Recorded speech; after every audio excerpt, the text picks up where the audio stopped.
উম্মে জালিল বিশ্বনবীকে যে গালি দিয়েছে, ওর গালি ওর মুখের উপরে ধরে বলেন ঠিক কিনা? আমার নবীর যারা কবি বলে গালি দেয়, ওই গালি ওদের মুখের উপরে ঠিক কিনা? আমার নবীর যারা পাগল বলে গালি দেয়, ওদের গালি ওদের মুখের উপরে ঠিক কিনা?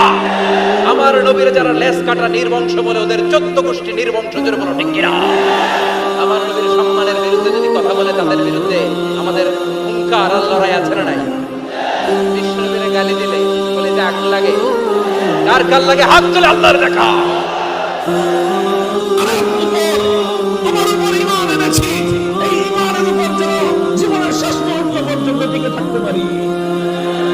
আল্লাহ যদি সাহায্য করেন তাহলে সম্ভব ইনশাআল্লাহ।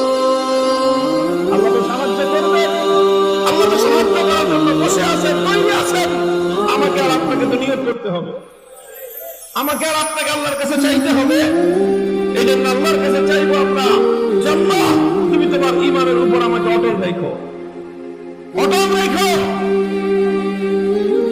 এই ইস্তেকামতের পথে দুই রকম বাধা আছে। কয় রকম বাধা? কয় রকম বাধা? এই দুই রকম বাধা আসবে, এটা জানা কথা, আগাম জানায় দেওয়া হচ্ছে, যাতে কেউ ওই কথা পরবর্তীতে বলতে না পারে যে আগে তো আমাদের জানা ছিল। ইস্তেকামতের পথে, ঈমানের পথে চলতে হলে দুই রকম বাধা আসবে। আমাদেরকে এই দুই রকম বাধা অতিক্রম করেই শেষ মুহূর্ত পর্যন্ত, একেবারে জীবনের অন্তিম সময় পর্যন্ত আল্লাহ দিনের উপর অটল এবং অবিচল থাকার চেষ্টা করতে হবে। আল্লাহ তৌফিক দান করেন। ইস্তেকামতের পথে প্রথম বাধা হলো মুলায়েম বাধা, নরম বাধা। প্রথম বাধাটা কেমন? নরম আর মুলায়েম। সেটা এখানে আলেম বসে নেই, অন্তত যারা আলেম আছে ওরা যদি বাধা দেয়, কোনো ডক্টর, বিশ্ববিদ্যালয়, তারা যদি বাধা দেয় আমি মেনে নেব, বা তাদের বোঝাতে আমি এখনো সময় নেব। আর ও কি, ওর মাথার আসলও তার কাটাচ্ছে।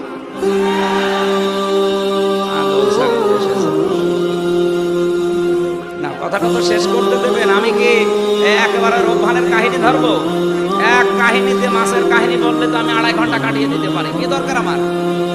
যে ষড়যন্ত্রটা চলছে কোরআন নিয়ে, আমি এইটা ক্লিয়ার করার জন্য। হ্যাঁ, উনি বলছে যে স্ববিরোধী কথা হয়ে যাচ্ছে, যে তাফসীর, ব্যাখ্যা, বিশ্লেষণ যেটা আছে বিভিন্ন ভাষায়, ওইটা ধরা যাবে ওযু ছাড়া, যে শুধুমাত্র আরবি টু আরবি এটা ধরা যাবে না। কথা দুই রকম হয়ে গেল। কথা তো দুই রকম না, কথা ঠিক আছে।